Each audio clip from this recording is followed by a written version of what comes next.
So it is 9 a.m. on the morning of what is it? August 8th. August 8th. Yeah. So Commissioner Goody, I understand that you're operating remotely and stuff. Would you like to do the meeting there, or would you like me to do it? What would be your pleasure? No, Commissioner French, I'm got a cold going, and so I'm going to let you run the meeting, so that way I'm talking less. Okay. Well, we hope you get better soon. Thank you. So we're going to go ahead and open up the Strategic Planning Committee, Strategic Planning meeting for August 8th. Let the record reflect that we have all three commissioners present. And the first item of business is item 2A, Column Charbonneau, Public Defender, additional conflict office for the Public Defender's Office. Yeah, good morning, everybody. Thank you for your time today. I appreciate it. Promise not to take up too much of it. So this proposal is about cutting conflict case costs in the Public Defender's Office. We believe this plan will save the county annually about $250,000 a year, at least, possibly more than that. And it will reduce potential liability for ineffective assistance of counsel. If you go to the next slide, please. So you can see a little bit of a cost breakdown over the last 8 years. This is what has been spent on conflict cases. So you can see that, looks like if everybody can see, it's tough to see from here. 2018 was the high mark at about $575,000. 2019, it's approximately $535,000. And then it looks like it drops a little from 2020 to 2022. But I would caution you there. I think those numbers are a little misleading. You can see the projection for 2022 to go back up. Part of the reason those numbers are a little bit lower, in my opinion, is because of COVID and because of a decision called State v. Blake. The Washington Supreme Court basically came down and said possessing a controlled substance, that in and of itself is unconstitutional. Therefore, that law doesn't apply and people were no longer getting charged with it. So that means filings were down from the prosecutor's office over that period of time. Mark, do you want to jump in? I have a question for you. Sure. How does conflict counsel get assigned? Because as I understand it, they go through pretrial services. They then are sent, they're determined to be indigent, and then they're sent to your office. Correct, right? That's the process. The indigency finding is made by pretrial. Pretrial sends to our office. We assign appropriately. If through that assignment process, we discover a conflict, which often happens, then it would go to counsel for defense. Okay. But if there's an additional conflict that's discovered, so counsel for defense can't take that case, then it goes to private counsel that we have under contract. And that's what these costs are showing, is those private cases. So a typical, and I'm going to get to this in a minute, but since you addressed it, might as well do it now. So conflicts, as you may or may not know, come up in multiple different ways, right? If a homicide is charged and there's 3 people involved, well, our office would take one, counsel for defense would take one, and then the third one has to go someplace else. Under the rules of professional conduct and court rules and laws of Washington state, right? So there has to be a separation. So that third one would then go to a private attorney that we have on a list, and then it gets assigned based on qualifications. Now, what's interesting with that part of it is that private attorneys, if you walk out of law school, hang a shingle, you can handle any case you want to. You can handle a homicide right out of the gate. Well, when you're contracting with us, you can't do that. The Washington courts have also created what they call standards of indigent defense. And per those standards, they have to comply what we have to comply with, meaning they have to be certified to take homicide, for example. It's a Class A felony. To be certified, they have to have multiple felony trials and they have to have so much experience. So the private attorneys that we contract with have to have that. That can be difficult, and I'll get to more of that later. It can be difficult to find people that are qualified to do it, I guess is what I'm saying there. Yeah. So Mark, that's kind of how does that answer your question? Yeah, okay. Talk about Blake. Yeah, and again, so along what Mark was asking, I think there's a risk of liability there. One is we're getting attorneys or having a hard time getting attorneys that are Class A qualified, that are private. If you're a private attorney and you're very successful and you've got that kind of experience, you don't need the $1,400 we're paying you to take that felony case. In fact, it's more work than what it's worth.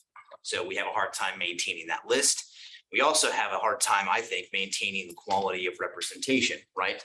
They're not under our office. There's no direct supervision. There's no training involved there. I mean, we assume they're doing it because they've signed the contract, but there's no guarantee of that. So that's become an issue. Just anecdotally, I can tell you, since I started this job in February, I've had multiple prosecutors come to me and say, we've got problems with some of these private attorneys. I'm concerned.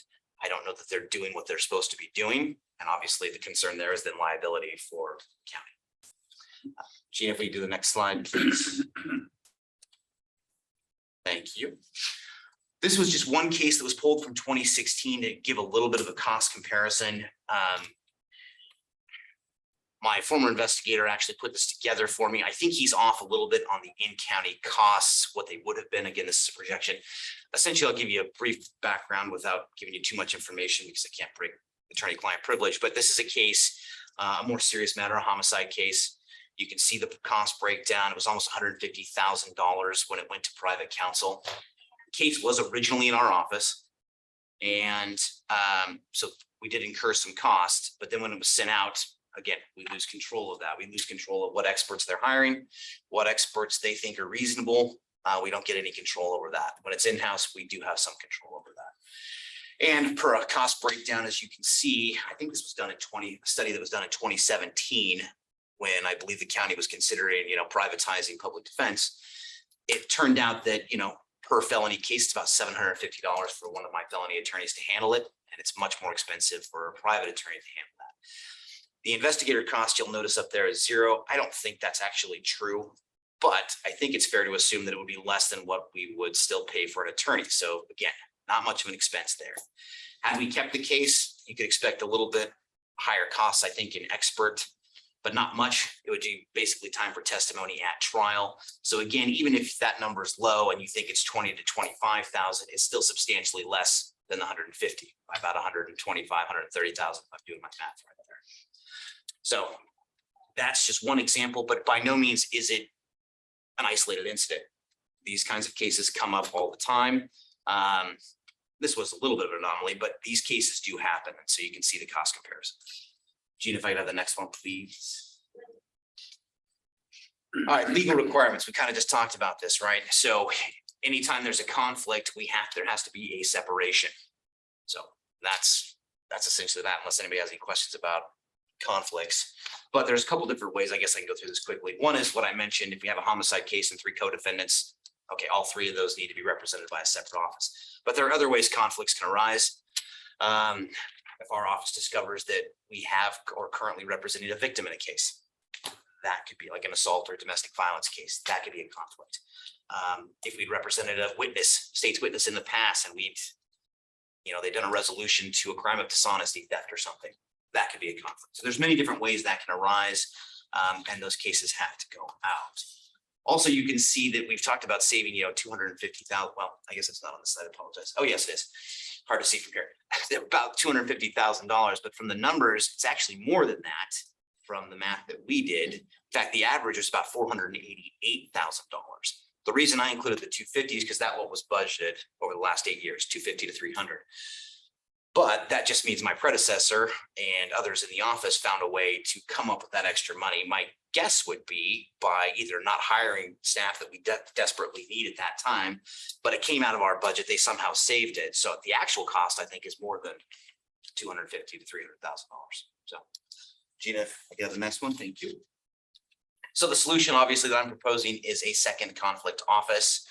And the way we would do this, or at least the way I'm proposing we do this, would be taking 2 attorneys from our office, putting them in a separate office, 1 senior attorney, 1 attorney 2. They would need at the very least a part-time investigator. I also put on there in parentheses, if you wanted to make it full-time, it'd be approximately $77,000 a year. Part-time, looking at about 50. So there would be some cost. In the short term, there actually wouldn't be any, because we have a part-time investigator currently employed at our office through grant money. But that grant ends basically January. So depending on how quickly things happen, I guess the short term, there'd be no cost to do this, but long term and realistically, it's going to be between 50 and 77,000 to do it. My thought also, thinking about it more this weekend, was it might be a good idea to keep things completely separate as far as 14 cases. So the part-time investigator could actually be a part-time paralegal as well, and then make it a full-time position. All the admin, phone calls, file prep, all that stuff can be done by our office, so we don't have to pay for that. So again, you're paying for 2 attorneys that we already have and a part-time or full-time position in an investigator or paralegal capacity. Part of the key fact to understand here is that also that we are not just giving another office 2 attorneys, because then we create a problem for ourselves. As you guys may or may not know, going back to the standards of indigent defense, felony attorneys in our office can only have 150 cases per calendar year, period. That is it. And we have got into situations in the past where we've maxed out, we've delayed taking cases, we've had to send to private attorneys. So the idea would be we'd move two full-time attorneys over to that office, but they're taking cases with them and they would handle overflow. So it wouldn't be that they're just, they're over there and they just take some conflict cases. No, they're going to have a full caseload as if they were attorneys in our office, but because they're separated, they could take the conflicts that we would normally send to private counsel. So that would be the concept. Again, there'd be significant savings. You reduce liability. We know who those people are. They've been hired by us. They've been trained by us. There's some supervision there. So it reduces liability. And again, complies with Washington's Supreme Court caseload standards. And as I mentioned, administrative costs, we could still handle through the public defender's office for the most part. Gina, if I could have the next one, please. This is kind of what that looks like. It didn't translate well when I sent it to Gina, but basically it'd be sort of a sample new organizational chart. And it just shows the Office of Assigned Counsel, what we've named it. Obviously, we could change that if we wanted to, but that would be the second conflict office, the distance to our office and counsel for defense. Gina, we can move on from that one, please. All right, so again, in summary, basically, it's a good way, in my opinion, to save money. It reduces liability, gives us some form of control. And I think even more crucially than that, it really allows us to control caseload standards a bit more. I think there probably should be an agreement that we would have to draft, but that should be fairly straightforward, and might recruit Mark to help me out with that. That would basically make sure of that they would be taking any overflow cases so that we don't get into the problem where all of a sudden we can't take a case. And that we've come close to that in the past, and it's, in my opinion, especially problematic for ineffective assistance. As soon as we get appointed by pretrial services, we need to be doing something on that case, in my opinion. So this would help with that as well. Also, if things don't work out, if this isn't a good idea for one reason or another, something that hasn't been anticipated, I would think it'd also be pretty easy to reabsorb those 2 attorneys into our office, into our current budget, discontinue the part-time grant position, which was the investigator, or full-time, depending on how you wanted to do it, and reassimilate them back into our office, again, complying with caseload standards, and wouldn't cause too much of a disruption. As far as office space is concerned, because they would need to be in a separate place. Part of those standards for indigent defense require separation to some extent. It doesn't have to be a ton, but there's got to be some walls and some office space. In fact, attorneys have to find sign certifications that they have a private place to meet clients, that they've got investigator, paralegal, administrative staff that they need. So given that, and I've had conversations with Mike, we thought there might be a place to do that. Potentially the IRC might stop being used. But what's that? Potentially the IRC Right. might stop being used. Right, and I put that up in the summary there. So as far as space, that was kind of our idea.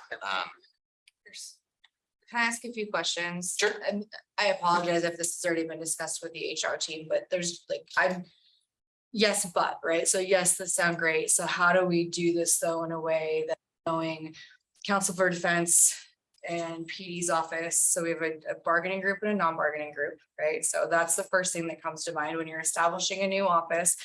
And I don't know if you've talked through this with anyone, and if not, we probably need to look at a few more things before we jump on this. Let's figure out how we make it happen, right? So existing employees, there's always the consideration, are we taking existing work? Are we not? What does that shuffle look like? How do we make it happen in a way that we can, right? So do we need somebody that's going to oversee that group? So in the past, from my understanding, was when the counsel for defense office was set up, the counsel for defense manager was put in place.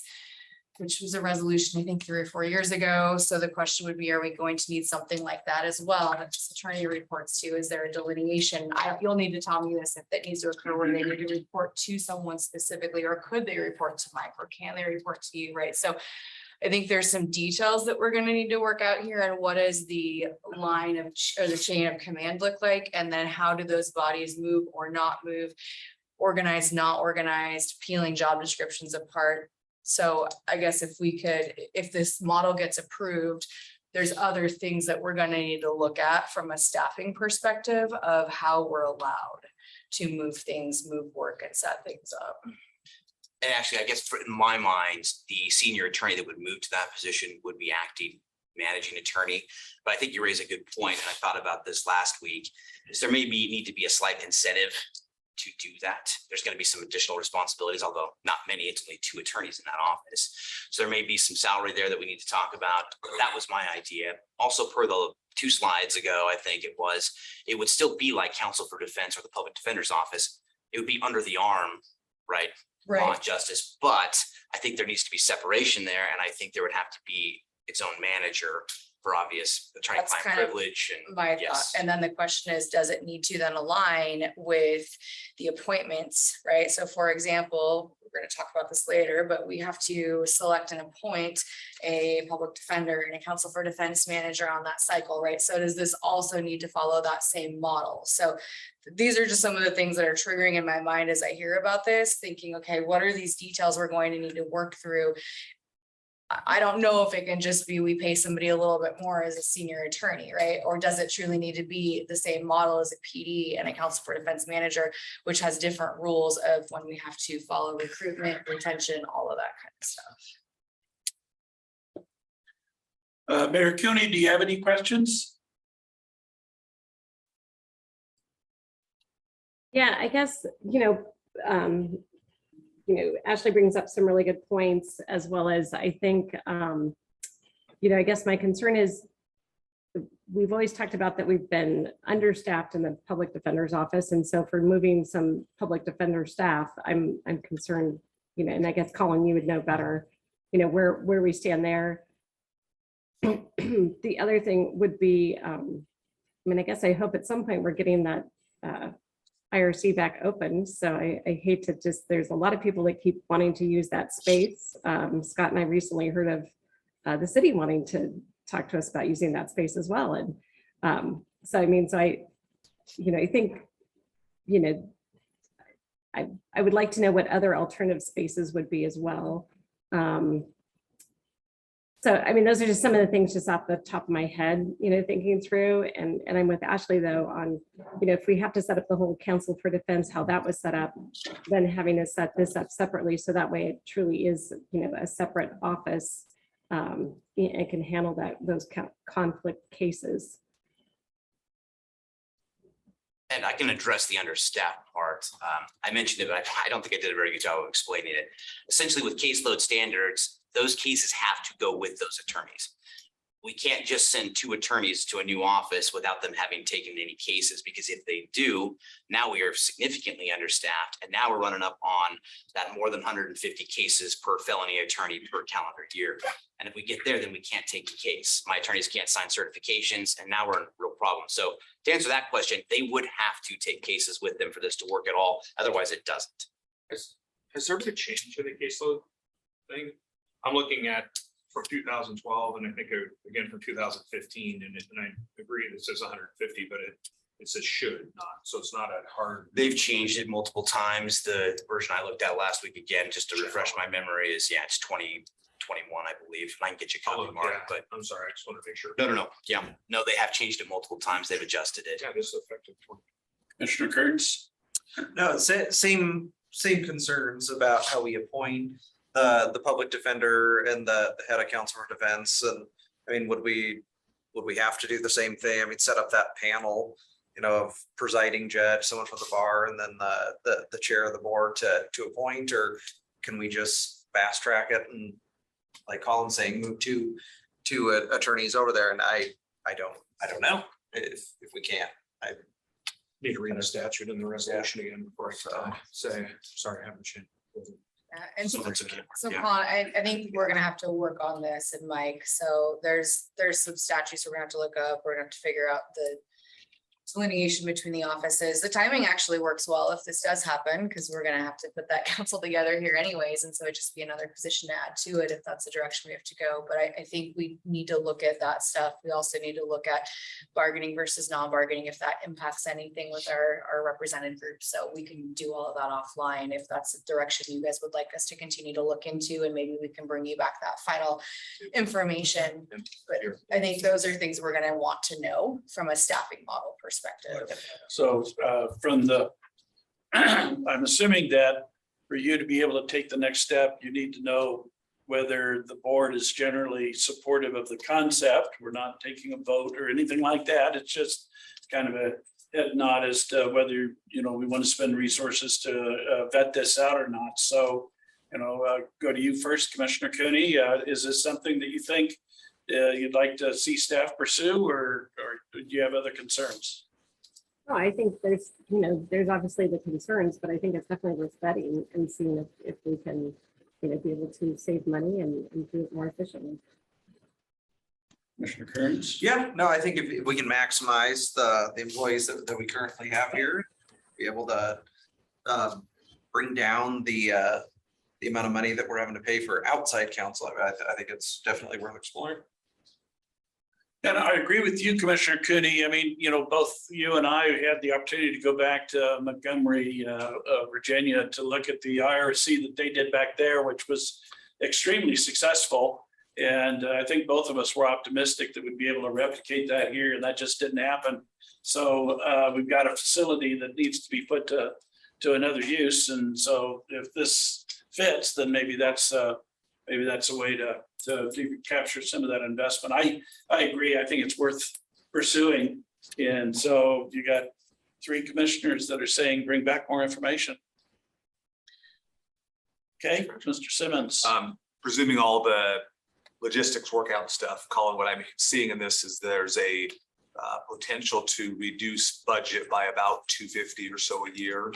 Right. I'm gonna presume it's probably not everything, because you're still gonna have potentially a need for outside counsel for the one-offs, but you think the vast majority of them will be able to be absorbed with this team and then reduce costs accordingly in the budget. Yeah, exactly. And it's very rare situation when we're going to that 4th option. 3 is usually sufficient. Okay, very good. Thank you guys for your time. I Me. appreciate it very much. Nothing like a PowerPoint presentation from a lawyer on a Monday morning. So We're all medicated, so thank you. Okay. Ashley Allen And Judge McKay and Judge will be McKay. taking the lead. Here's back up. Feel free to join us. Welcome. So give it my. Sure.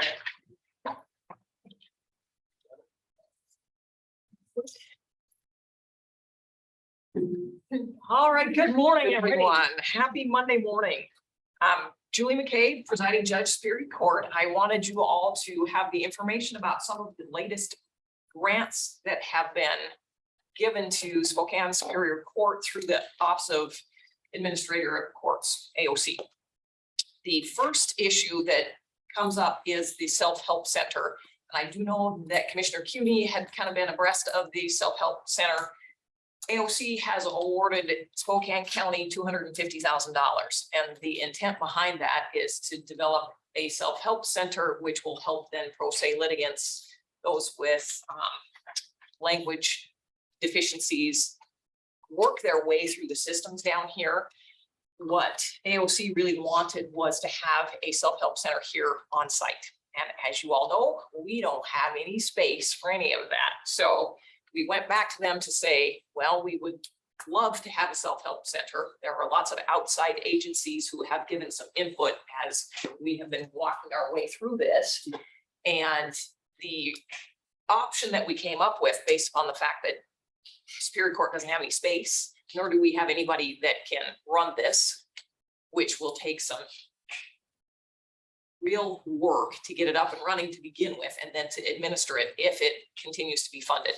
We did ask for funding and they did provide $250,000. With that, then the thought would be to send it out for an RFP to have an outside agency develop the program and then put that forward to the legislature, AOC and the legislature going forward. Ashley has reached out to the financiers at AOC and gotten a bit of information. We don't have a contract at this point in time. So Ashley, I have you follow up with what AOC's told you on the self-help center. And they have confirmed that Spokane Superior Court has been selected as a site. They are going to take some time to create the contract, but they said that we could go ahead and proceed, provided that the board was okay with that. We would work with either an outside agency like Empire Health or perhaps purchasing here within to develop that RFP and get that out. The funds do have to be expended by June of 2023. So we're on kind of a fast track, which makes us a little worried and also very anxious to start to get the RFP going, provided that the board is okay with that plan. Expended by when? At the end of June 2023, so the state fiscal year. Is that spent or committed? No, spent is my Spent. understanding. Okay. We don't have the contract in hand, Okay. however, so we were kind of hoping for some wiggle room, but Yeah. unfortunately, they didn't even respond to the request. They had the grant opportunities. We applied for those grant opportunities, but they didn't give us a response until after the start really of the fiscal period began. So we're behind the 8 ball to begin with, so to speak. Okay. Is that, do you know if that's capital only or that's ongoing M and O to run it? Not sure. Both. It's Yeah. both. So I guess a question to ask them is this expiration by June 2023 indicates there's nothing beyond that. So is that really just for the setup of it? And there's an expectation there's going to be ongoing funding beyond it? That's the expectation. The bottom line was we were asking, I think the ask was for in the millions, and 250,000 was what they proffered to each court. I think it's the Grace Harbor. Grace Harbor. Grace Yeah. Harbor is the other court that was given the 250,000. So between two courts, one on west side, one on east side, there was $500,000. The thought was to hopefully get this up and running so that you could show progress to then get the future funding from the legislature. Their timeline is pretty short, so. And this was a grant that they approached us about. I Yes. mean, they wanted Spokane Superior Court to take the lead on this. We had some concerns that, lack of ongoing funding, the short timeline, the really no proof of concepts where we could just take model that's already created and plop it down here. So it is a lot of work, which is where we thought doing an RFP to some nonprofit that's out in our community that already has potentially space and would just need to devote some staff time to create this. And then we did think that we could create maybe a kiosk here inside of the courthouse. So that if somebody was here and they needed to Zoom with somebody at this offsite location, they could do that. But then they also would have the offsite place that they could go to instead of down here. Forms would be free. The funds would be used to pay for all the court forms that somebody would need. So yeah. So that's the first grant. And as Ashley did say, they did approach us because we tried to send them away, basically to say, we can't do it. We can't do what we're currently supposed to be doing, much less set up a self-help center. But they were pretty adamant and it was tied to Superior Court being tied in. So the RFP was as close as we could come. Okay. The Goody, Commissioner Goody, sorry. Oh, that's okay. Judge McKay, so with that, when you put the RFP out, is there, can the law library still handle having the copies of everything there and kind of being a little satellite for whatever the agency is that may use this? As well as, I think, we talked about too, the libraries are such a great place that are now, with the libraries being redone, community space that tends to be a place for people to gather and people can go look for things. So is that going to be something in the RFP that you're going to put in there to try to make sure that it's accessible? Well, it depends upon how the RFP comes back. In other words, that would be part of what I think the RFP should suggest, but obviously don't control how somebody developing a program wants to use that program. Because one of the other thoughts that frankly I had, which has no pull anywhere but in my own mind, is the old high nooner. You could put space in there and use the old high nooner, which I don't ever see anybody in, but doesn't mean that there aren't people in there. I thought it was gonna be a restaurant. It sure will, which is slated for discussion in about 20 minutes. Yeah, so there goes that idea. I But yes, that needs to be part of, because one of the conditions that isn't really a condition, because we haven't seen the contract, was that AOC wanted there to be space on site. Okay, Commissioner Kearns? So what services are happening at a self-help center? You name it, it would happen there. For instance, if I walk in and I don't know what I'm doing, I can go to the self-help center and say, I'm here to do a probate. Can you point me in the right direction? What forms do I need? If there are forms. Where can I find perhaps some lawyer services? Where do I go to file a request to get my initial letters testamentary? That's probably going to be one of the few things that happens. What's really going to happen is somebody walks in and says, I need to get a domestic violence protection order. I need to respond to an arraignment for a criminal matter. It's really just everything that could come through. I need to file for divorce. I don't speak English. How do I get in touch with somebody who's going to help me walk through these mandatory forms to get me to the right courtroom, to the right commissioner, to the right then judge's courtroom? All of that. Okay, so sort of a one-stop shop for if you need And then court They help, so get not you- really self-help, but a help Yes, center. an assistance center. There you go, an assistance center. But the self-help means there isn't going to be a lawyer that is handed to this person. So it Okay. isn't representation. It's how do you help this person do it themselves? So who would staff this? Who would be That's The nonprofit. a nonprofit? Okay, what- okay, The whole. okay. Court staff, we're restricted on what we can assist with, and we Okay. can provide some guidance, but this would be, and we do have a court facilitator that reviews forms to make sure that they're filled out completely. Okay. This would be more assistance than that, not as much as if you had a lawyer, but it provides more help than what court staff can and should do. Okay. So, what, I'm sorry. Oh, no, that was all. So what would be the difference between this program and what the GU Law School already does right now? Well, that's kind of how we're hoping that maybe perhaps GU Law School will look at this to do a little bit more. And they'll be, okay, Yeah. all right, yeah, And they would apply okay, Yeah. good, to okay. help us. They So we would be fantastic. We wouldn't be duplicating what they do, hopefully we'd be augmenting what they do with maybe Yes. some additional resources. Yes. Mr. Sparber, Well, you already asked the question I was gonna, that was the first one I was gonna ask. The Okay. second one is how much space do you think you guys need for it, or what they need? And could it be It depends. co-located in the law library? It depends upon how big this gets. Our library's got a lot of square footage in there. No, and there's a ton of square footage in there. Yeah. And if the law library is meant to, for that self-help anyway, it really, I mean, that's kind of what they do in there. Could that also be a function of that in there? I don't know. I'm just asking the question. It certainly could. The tricky thing is, we don't, Superior Court does not control the law library. We have no authority aside from two judges sit on the board. So I think if we were coming to you with a self-help idea 3 years from now, I think the law library, we could have done the work to finesse it, to get it in the law library, get the blessing of the law library and the law library board. And we did talk about that a few months ago. But this money is available now and it needs to be spent by a certain time. And so I don't feel like we have enough time to massage that law library situation and still get this up and going in some type of proof of concept by the end of June 2023.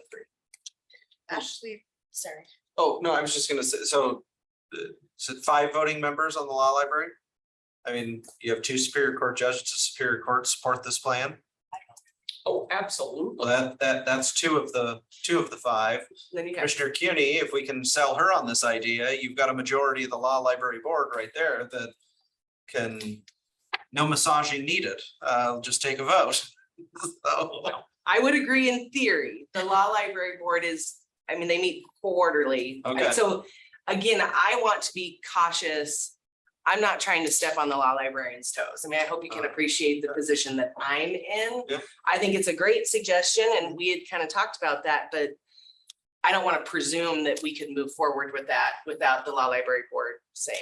Okay. Ashley?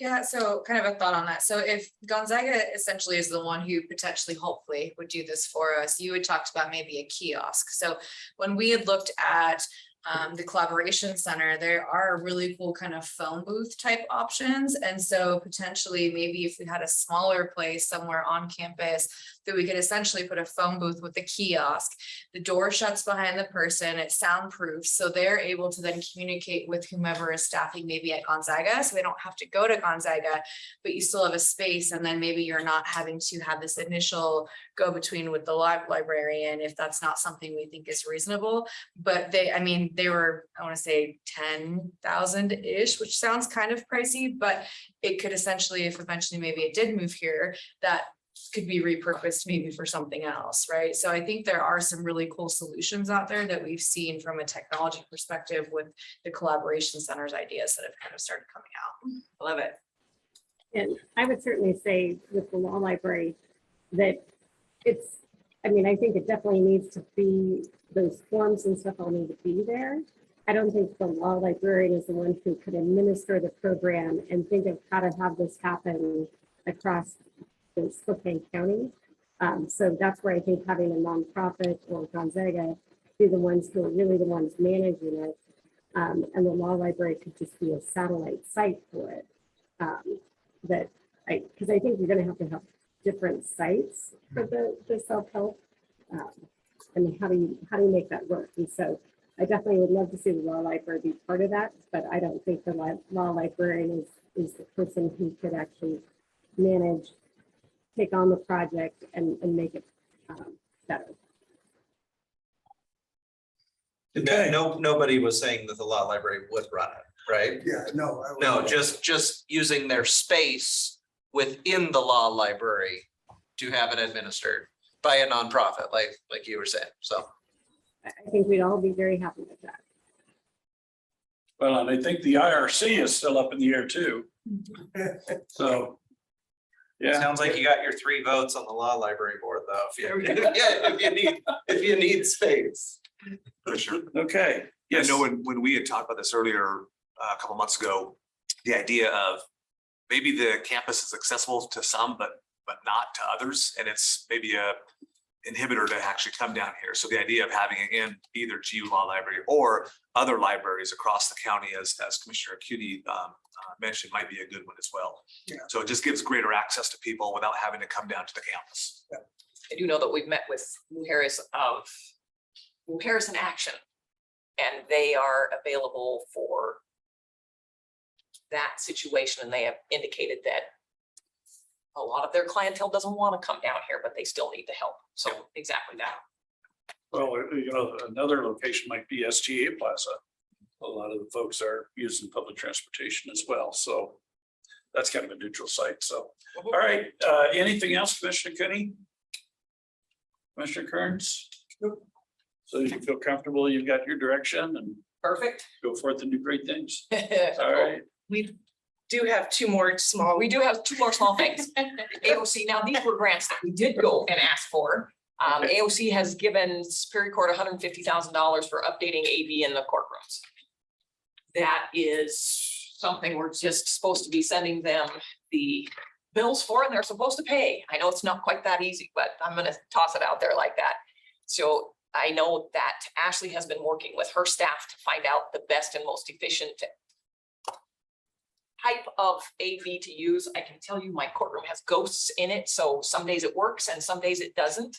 I was in a Zoom hearing the other day where all of a sudden I realized the witness on the stand could not be seen by the people on Zoom, and one of the attorneys was by Zoom. And it's like, oh, this is not working well. So then I'm, anyway, trying to do something other than jerry rig our courtrooms. Hopefully 150,000 doesn't sound like it's anywhere near enough, but I will, with your permission, take anything I can get. That'll go a long ways. Let's hope. We have the AV guy that did the BOCC hearing room providing us a quote, what he would suggest. So then there's no match required, no strings attached, just money from the state to upgrade the AV. So we would like your blessing to sign that contract. Okay. And again, Commissioner it's the same time period for spending. are you okay too? Yeah, I think that's good. Okay, there you go. And the One final more. one is probably the one that we need the most feedback from the board. The AOC has granted us $590,000 for backlog personnel in the form of either a pro tem judge or a pro tem commissioner. We have responded to a AOC to say, what do you mean? It was very kind of broad and vague. They did not include the funding that we requested to determine whether we could get an offsite courtroom, because as you all are aware, we are running thin on courtrooms and juggling courtrooms on a regular basis. So part of our ask was for funds for an offsite rental of a court space like we did at the fairgrounds or the convention center, which worked great. And the judges that did trials there really did enjoy that offsite space. It worked well. They gave us a vague kind of response that did not include the monies for offsite rental, but the 590,000 would be for help and then a judicial officer. The problem being they didn't define whether it was a judge or a commissioner. If it's a judge, if it's a pro tem judge, then people who come in front of the pro tem judge have to agree to be in front of that pro tem judge. So if they won't agree, then it's not as effective as we'd like it to be. If it is considered a pro tem commissioner, there are ethics issues with regards to pro tem commissioners. So we were hoping for a little more open-ended, broader terms for this to assist. Obviously, our space is number one problem, but we would like the opportunity to explore using these funds to get caught up on some of the backlog and be as efficient as possible with the space that we have. Ashley reached out to AOC asking for more information. Again, it's on the same time frame. So we're a month into this where I'd love to have had somebody sitting here for a month already. That has not occurred, but Ashley. Well, and we had also asked for a court clerk for Tim Fitzgerald. I mean, and so the hope was that we could have this all in one. AOC says, here is all the staff that you would need, the space that you would need to run a 21st courtroom. And they came back with some strengths. So we don't have as much information for you as we would like. Obviously, if we don't have space, that's hard. If Tim can't get the funding for a clerk, that makes it hard. It's frustrating that the state says, hey, come one, come all, what are your needs? And then they put these strings on it, but I'm sure that's not anything that you're not used to. So how big of space do you need for another courtroom? Well, for this backlog, it depends upon how it gets used. And part of the problem is without the strings, I'd want a really big one, but there's not enough money for a large courtroom. Obviously, if it's off site, I think we have those numbers for what we rented the fairgrounds and the convention center for. It was the fairgrounds conference, the large room that we've used for Right. council of government. So I mean, that size we can turn into a courtroom. We also had thought we could do maybe divorce trials down there, which doesn't involve jurors. So that could be a little bit smaller. But yeah, we just don't have as much information as what we had hoped when we sat down with you today. And we wanted to get this information to you as soon as possible so that you knew it was out there. Because again, the timeframes with the strings on the money also. Mr. Sparber? So this is meant to the backlog of COVID case stuff, but they don't tell you which specific cases. Nope. Whether it's out of custody, in custody, because obviously we'd like you to vote it all to the in custody ones to help us get the cases, at least the cases, that are approaching a year or more over in the jail and get those caught up. And I think we have a few of them and some beyond 200 days that have been there. So we can get that wheel turning too. I'm very supportive of trying to find some way to do that, to help, move those cases through, to help us free up some bed space. But I don't know if they're gonna be spreading their time out among other cases, it might be difficult to do that. And it, those cases are very involved, so. Just some thoughts for some suggestions, because really, and I didn't mean to interrupt you, Judge, yeah, is that really we need help. The jail right now is busting at the seams. And really what's going on is this class, and I'm preaching to the choir, you guys already know this, right? The class A felonies are having these enormous length of stays, 200s and, enormous one. We need those cases to turn. That's what we need is those, and the ones for COVID, if you're in that batch, Ashley, or that needs to turn to get beds freed up so the jail could get some relief over there. So Commissioner Kearns had an idea about why not use the hearing room? I mean, we only use it on Tuesday afternoon. Is that a space that could be used for a courtroom for the rest of the time? civil hearings. Next door. Yeah. I tried. Basement of the Public Works Building? I tried. I had a jury panel in there of about 100 people a while ago and went through 7 hearing assists and we had to trump back here because They do have their upgraded AV. Yeah, we just upgraded the room. I I went wonder, now. Oh, yeah. we need security somehow. We're required to have security, but that's certainly But you worth need that exploring. anywhere offsite. Yeah. Right. So. Yeah, That's an idea. Obviously, there's bathrooms in that area, but probably not a jury room. So trumping Well, we our can- jury across the courtyard is not ideal, No, but there's we could find tons of, Conference. yeah. There's a room Yeah, over there. there's rooms, and then you go up one floor and there's that conference room right in the corner next to Right. building and planning, right Or there. you use it for something that doesn't have the greater needs like that. Sure. There's some other things that can shift over there. yes. To be able to help not only in custody cases, but something that's more functional for the room, keeping the courtrooms here to be more for their intended uses. and you just need it Tuesday afternoon, starting at 2 o'clock. Is that what you? We're probably starting about 1:30 and running typically until maybe 3 on a long day. There's other groups that use it. There are a couple, So, there's like, Plan GEO Commission uses uses it, it. or yeah, Board of Equalization, depending on which time of the year, but I mean, we still should look at it, see what the availability might be. Yeah. There'd be probably huge swaths of time though, I would where think it's so. Yeah. wide open. Thursdays and Fridays, for instance, are completely open. Yeah. And, maybe Monroe Court is another option. I don't know what they have available over at Monroe Court now.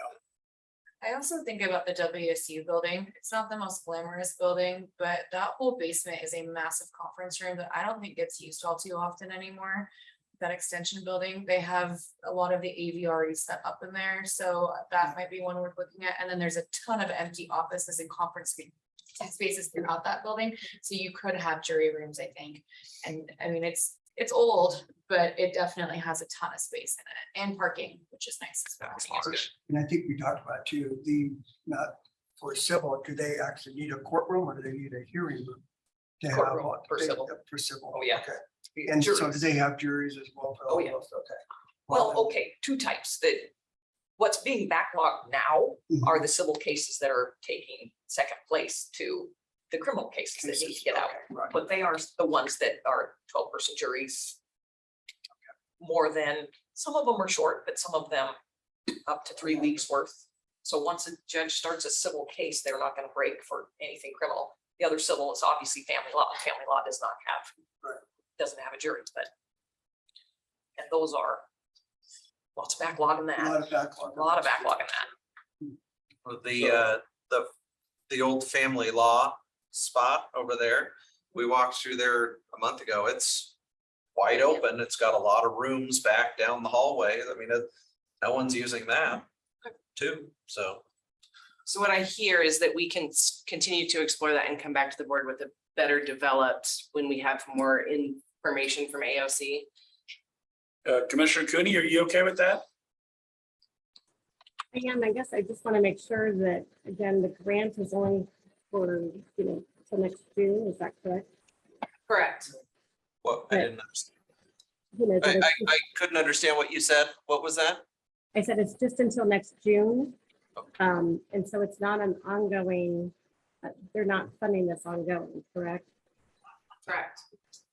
So we're just looking for temporary space and locations for this time period. Yes. I'm I think I'm happy with that. I just worry kind of like what we've seen in district court that, you know, we get these temporary grants and then the expectations that we're keeping them and we don't have the funding at this point in time to do that. So just want to make sure our expectations are appropriate.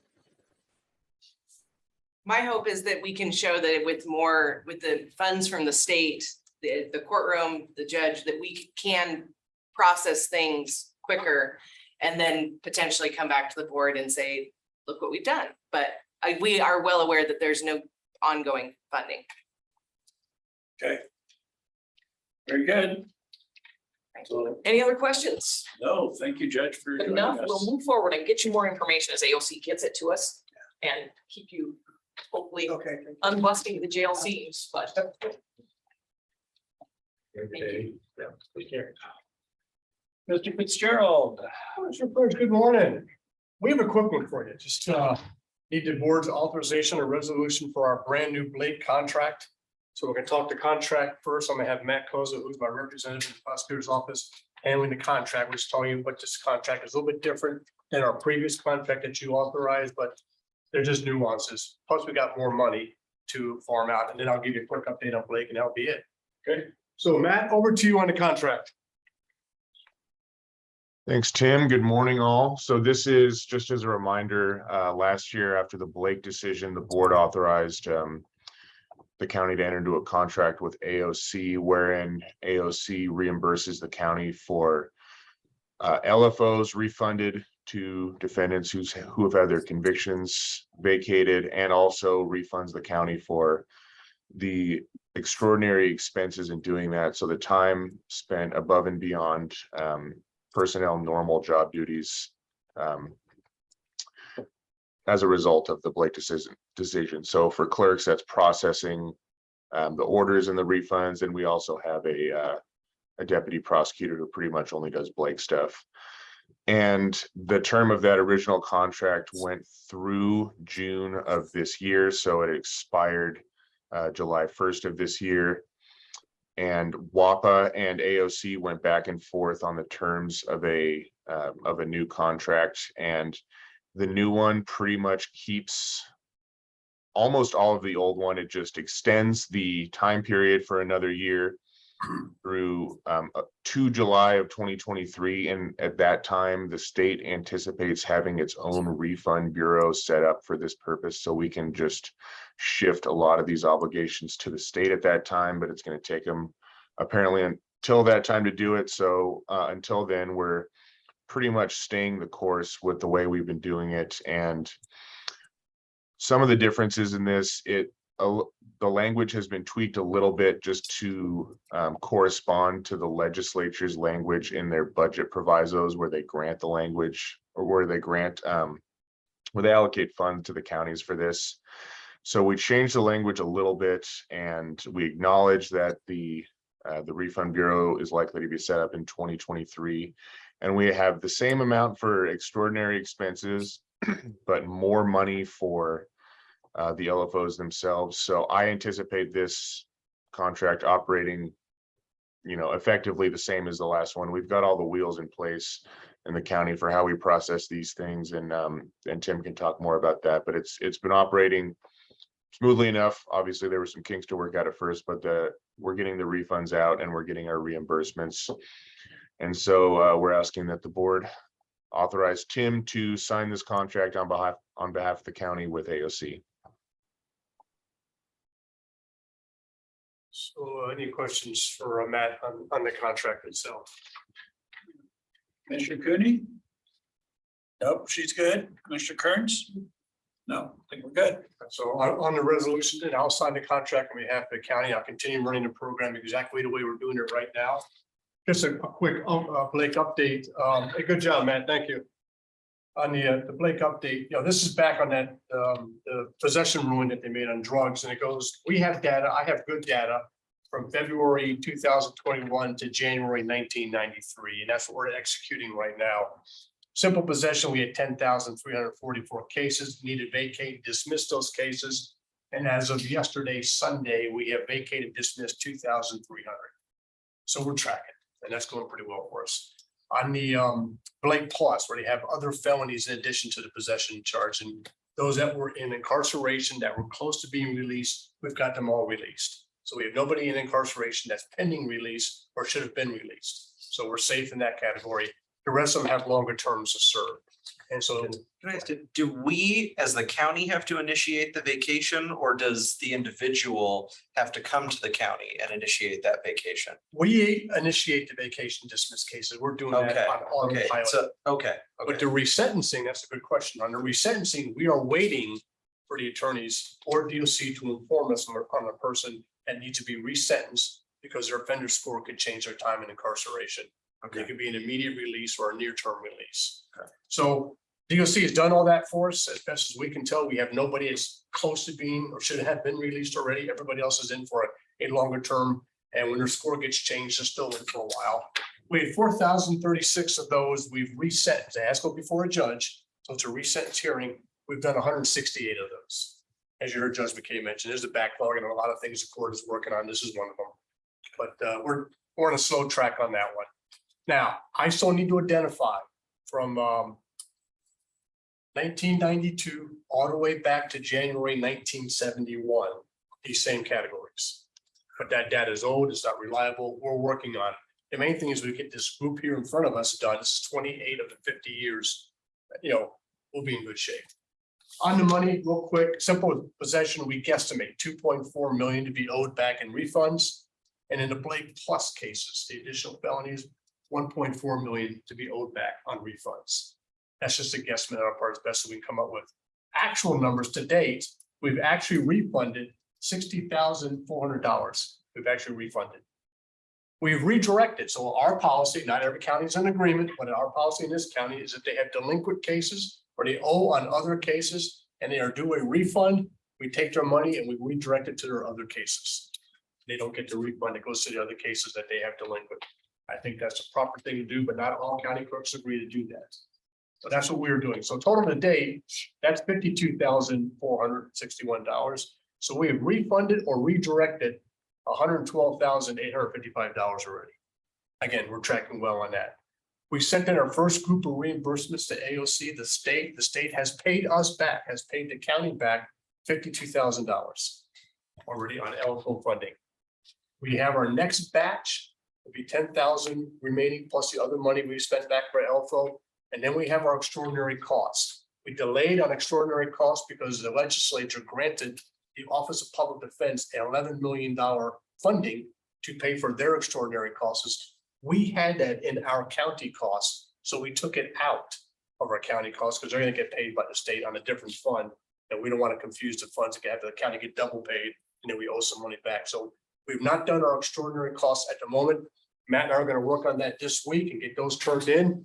And we're looking at approximately $70,000 for extraordinary costs. So hopefully we'll get that money sent back to us from the state in the next 2 or 3 weeks.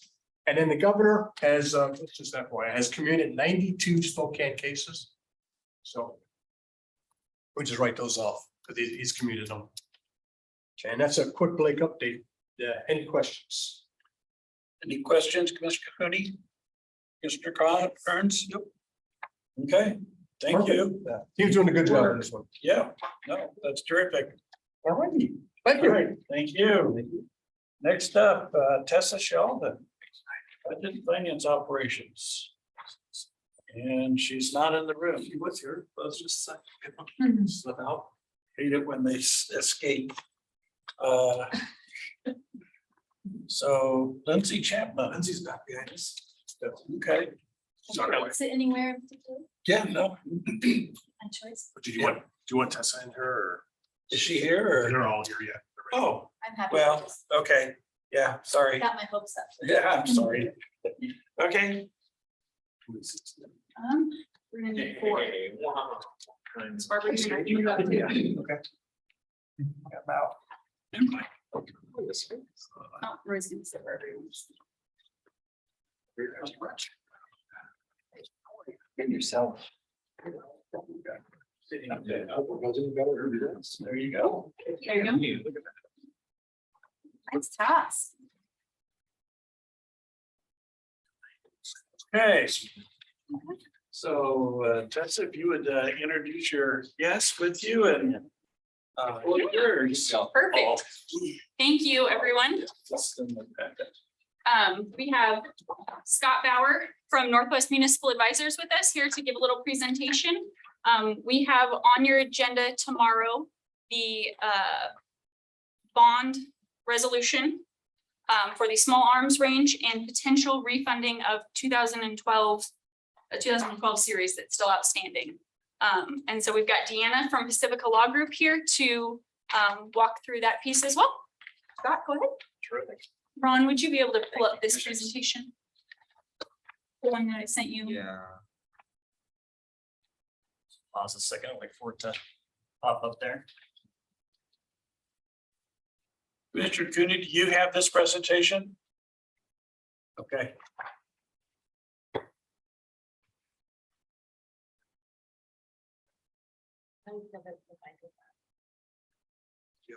I sent it last Friday. Oh, Friday. Friday, That's yep. right. Gotcha. That one I got to way on time. For me.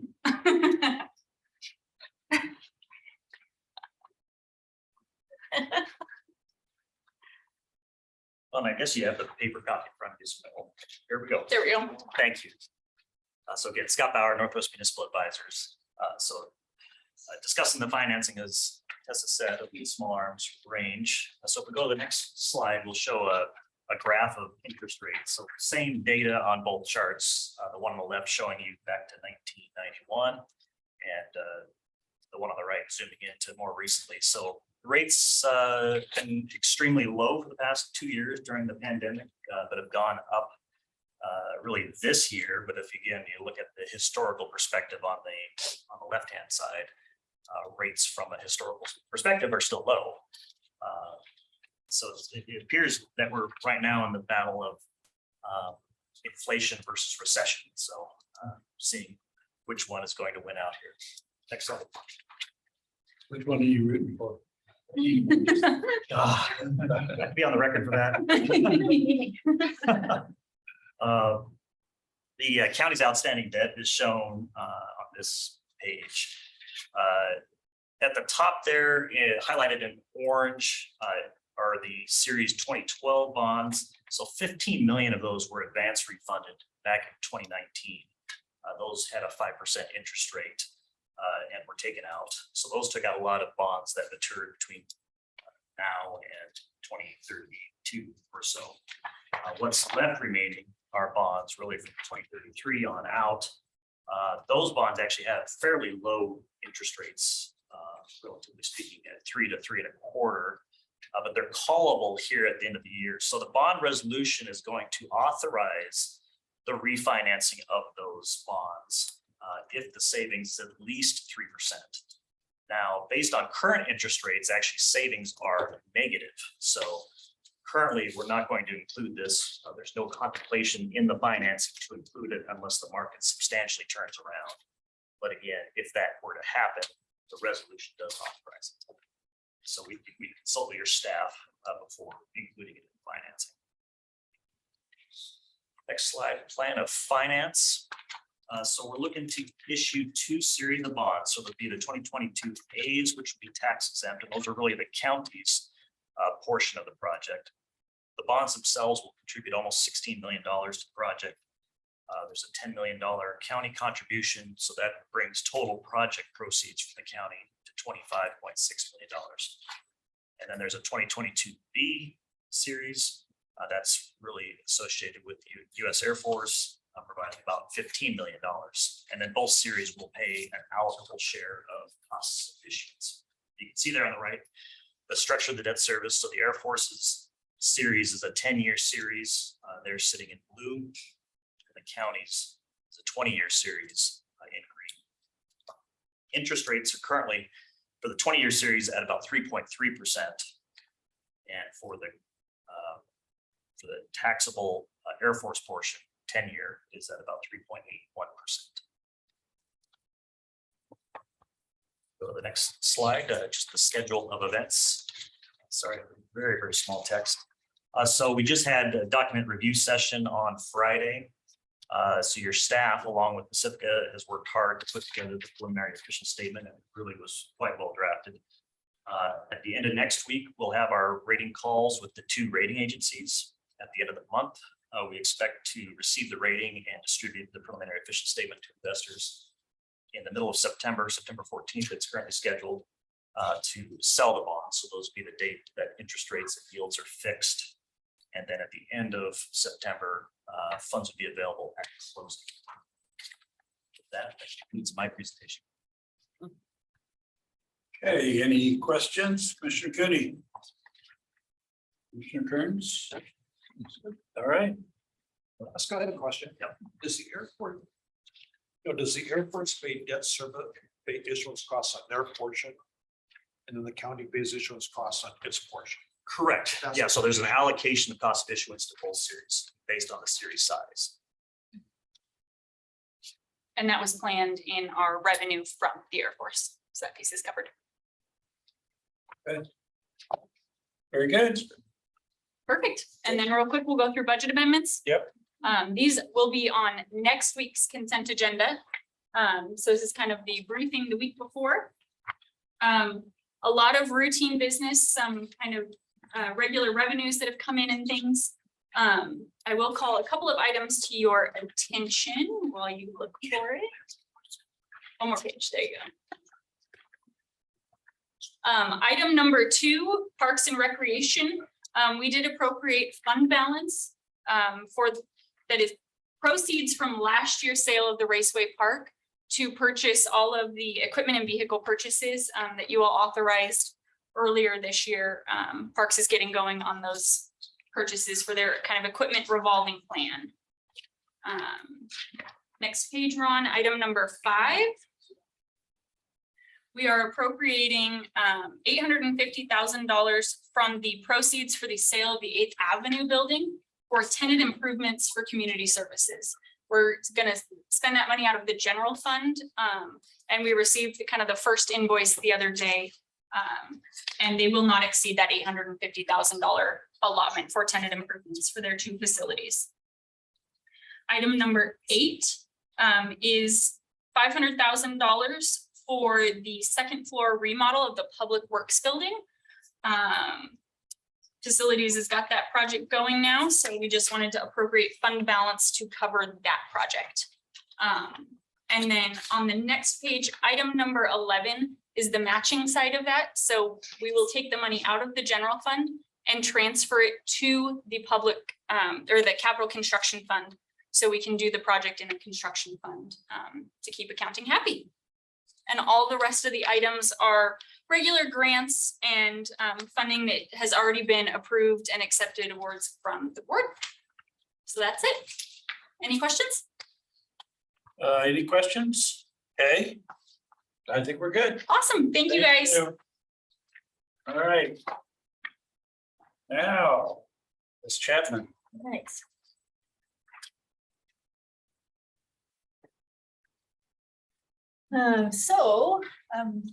Thank you all for the time, appreciate it.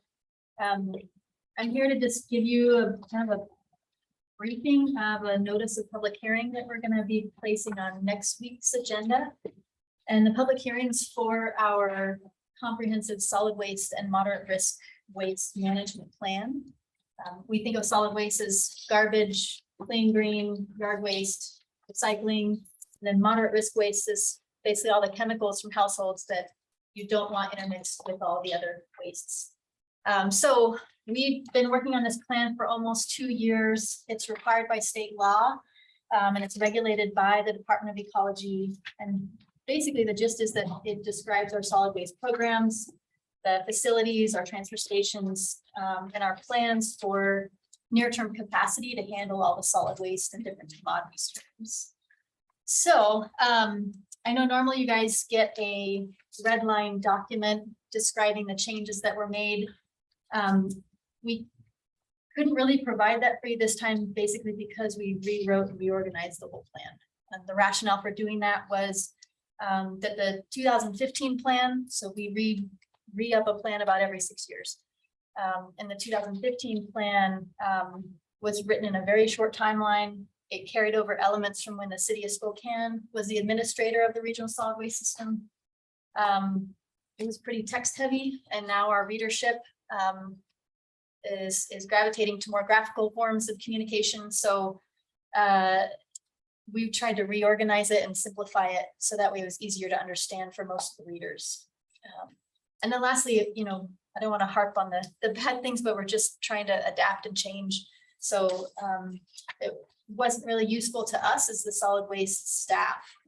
We reference all the goals and some of the main components of the plan, and we thought that those should probably be upfront. So we took a lot of pains to reorganize the plan. But you should know it meets all the regulatory requirements. There was a change in Washington state law that required a new recycling contamination reduction and outreach plan. So we actually were able to write that component called the crop in coordination with one of the community groups that we do a lot of education and outreach with. They're called Spokane River Forum. So that was a pretty fruitful endeavor. And then, like I mentioned earlier, anytime we could summarize text with a chart or a graph, we did so. You know, in one instance, we summarized 4 pages of text into a single chart. So there's a lot of those types of instances. We're just trying to simplify it. And then probably the last and most exciting part is that in 2015, when the county took over administration of the regional solid waste system, we had 3 cities in the county drop out of the regional solid waste system, and they were independent cities: Spokane Valley, Liberty Lake, and Cheney. And this time around, Cheney was on the same planning timeline that we were. So we both submitted our plans to Ecology and received comments back. And through basically picking up the phone and giving them a call, they said, hey, things would be a lot simpler if you guys, are you willing to rejoin the solid waste system? And it turned out that it worked out. So we actually are re-welcoming Cheney back into the regional solid waste system, which is a huge win for us. And the next slide, the last slide is just, there's a lot of bubbles on this slide, and I don't mean to over carbonate you, but this is basically just to illustrate that this plan was not written in a back closet somewhere. You know, we have Spokane County Solid Waste staff rewriting and reorganizing a lot of this with our consultant. But we asked our Solid Waste Advisory Committee, or the SWAC as we call them, to set up a subcommittee at the beginning of our venture. And so they were really involved in the rewriting and reorganizing of this plan with us. On the Solid Waste Advisory Committee, we have reps from the Regional Health District. Each of our member jurisdictions has a seat on the SWAC. There's solid waste and recycling industry representation. And then citizens are also represented. All the meetings are open. When we submit our plan through the Department of Ecology or to them, it also undergoes review from the Washington State Utilities and Transportation Commission, as well as the Department of Agriculture. So it's been through a lot of hands. It's seen a lot of, or it's been seen by a lot of different eyes. So just wanted to basically give you a quick update on what this notice of public hearing is about. And next steps would be that if we don't get any huge plan changing comments through the public comment period, we would ask the board to approve the plan, and then we would submit it to the Department of Ecology as our final plan. Are there any questions? Commissioner Cooney, any questions? Mr. Kearns? Nope. All right, thank you. Thank you. Yeah. So, Mr. Zeracor, welcome. Just a couple of things this morning to bring the board on. Thank you for the time. First thing is Bigelow Gulch. I think Ron's pulling up our presentation, and it's just some cleanup really on the eastern portion of Bigelow Gulch. Some housekeeping, if you will. Next slide, please. So the map's really small, but the yellow at the top is establishment of that reconfiguration of Porker Road, essentially the interchange. The light blue, the northern portions, the renaming of Forker Road and Bigelow Gulch. We were wanting to have a consistent road name all along the corridor. And the dark blue at the bottom is the establishment of the latest portion of Bigelow and the portion we're building right now. Okay, next slide. Also, before we get into those a little closer, wanted to show you there's some readdressing that will need to occur, and that's always a sensitive subject. A lot of these folks we also went through condemnation on, and so it'll be one of those hot topics you may hear something about. We encourage you just to direct any comments you get to our office. We're happy to address those. But the actual address changes will go through the building and planning department. Next slide. So again, just to reiterate, this is that northern portion that we built a few years ago. We're just renaming it really just for consistency. It would have been Forker Road previously when Bigelow Gulch used to tee into Forker, if you remember that. Next slide. Looks like the same slide, so we'll go to the next one. This is the actual reconfiguration. If you've been up there, we have a grade separation now and some looping ramps, and this is just the cleanup of establishing those new looping ramps, new connections into Bigelow. Okay, and I think I did buzz by one, so I'll just cover it verbally. That one I thought was redundant, I think was actually the southern portion, and that's the portions of Bigelow Gulch that we built 2 years ago now, and the portion that we're currently in construction on. We're a little ahead of it with the establishment. We're about halfway through the construction process on that portion that ties down to the city of Spokane Valley city limits, but we figured we might as well get that going. So we're all ready to maintain it in the wintertime. Any questions on that? Any questions for Mr. Zercourt, Commissioner Cooney?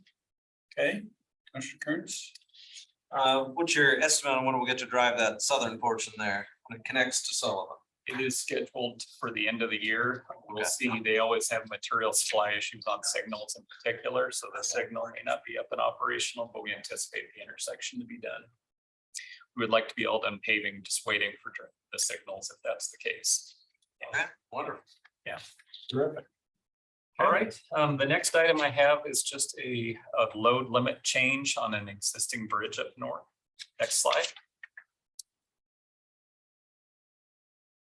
So this is Barnes Road Bridge. If you're familiar with Barnes Road, it's a few blocks north of Country Homes where it intersects with Wall, and we're just east of Wall Road. You can see the red square on the slide there.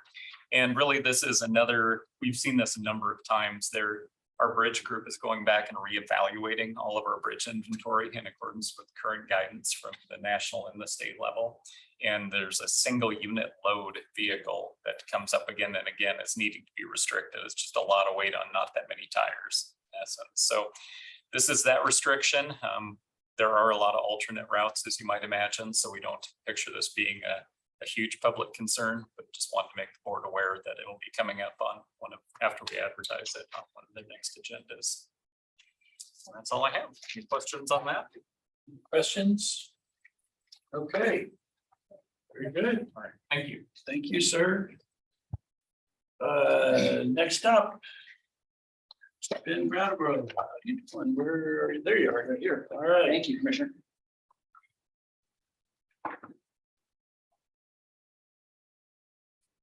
Got some slides to present. So, yeah, so thank you for the opportunity to come to talk about the Newman Lake Flood Control Zone District and the recommendation that the Board of Appraisers put together for changing the assessments that are charged to residents within the Newman Lake Flood Control Zone District. This process has been going on for a number of, or about a year. They've had, the Board of Appraisers was hired by the county as a third-party group to review and determine appropriate assessments changes if needed, or changes or no changes if not needed. And they held 18 public meetings, approved map changes last month. And as a quick summary of the results, one of the pieces on the maps, there's a big change that looks to be a big change. Is they removed split parcels. So previously parcels that were quite long and narrow had their properties that were set away from the benefit area were charged differently. And so that has been removed so that the whole property is charged now. It changed the definitions of the benefits. It looked at put a bit more text in there, and there's a memo in there that provides us the new benefit classes. It looked at changing the market value to use market value rather than current use. And then it expanded the number of parcels included. It went from this year 761 to 803. So those are big picture items. It was quite a process. There's public process opportunities for people to give comments. Ron Valencia was a big part in coordinating that with the Board of Appraisers. Derek Gillard with me from our group, he was involved in coordinating and keeping that process moving along. And thanks to them for that big effort to keep it, to come to the conclusion. There have been comments, people still providing comments, concerns. And so then the next step is that this goes to, you receive this recommendation and then hold a public hearing where people have an opportunity to comment again. And then that determination by the Board of County Commissioners to modify or approve as is. And that will become the new assessment for 2023. Okay, any questions? This is your bailiwick, this is your project. I'm familiar with it. I don't have any questions. Okay. Famous last words, okay. But I think there's an agenda item. Is there an agenda item on the 2 p.m. consent agenda is what I thought for tomorrow, but I looked and it may not be. So I think the next step is to finalize that, set the hearing date and then advertise it 3 times so that it becomes a public hearing. August 16th agenda. Okay, it's on the August 16th. agenda. Thank you. Okay, All right. very good, thank you. Then Doug Chase, Doug and Paul will be joining on. okay, Anyone else? Paul.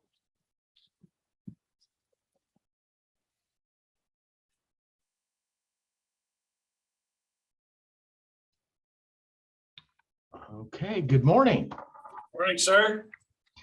I think Mr. Knowles is here too. He has a 2 or 3 slide presentation all set to go. I do. You're up, sir. All right. Well, good morning, everybody. Happy Monday. We're here to present on our Salties Uplands Edition purchase and sale agreement, which is a proposed conservation futures acquisition. Next slide, please.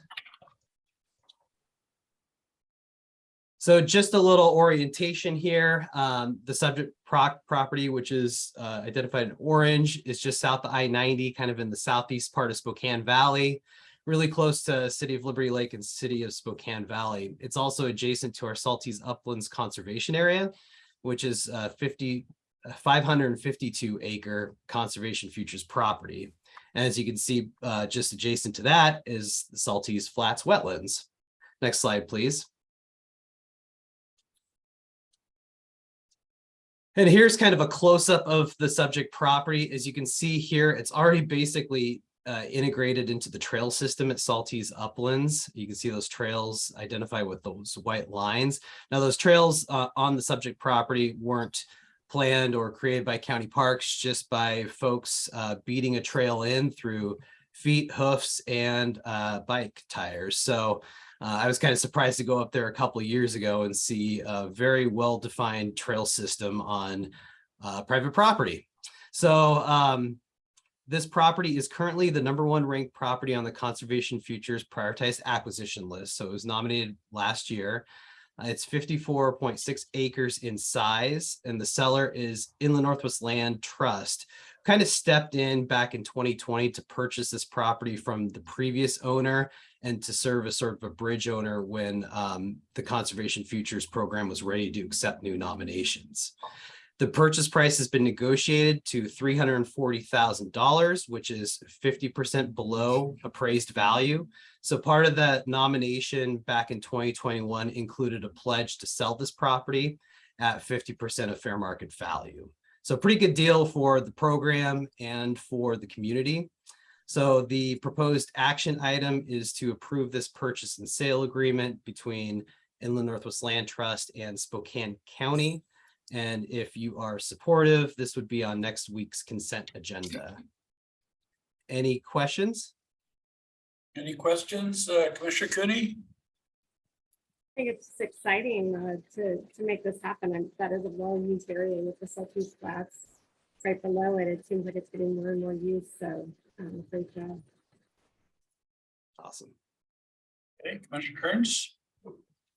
Okay, so it looks like you're ready to move forward then. Awesome. Thank you. Thank you. That gets us to Jeff McMorris. There he is. Look at that. I was listening. I'm cute. It's incredible timing. Check my seat. Well, you look over here at me, that's seat too. You can sit right in the middle, right in the thick of it. I am good way down here. Thank you. Right here. So, commissioners, tomorrow you will see on consent multiple items related to ARP. 3 of them will be the water storage awards. You were briefed on these a few weeks ago.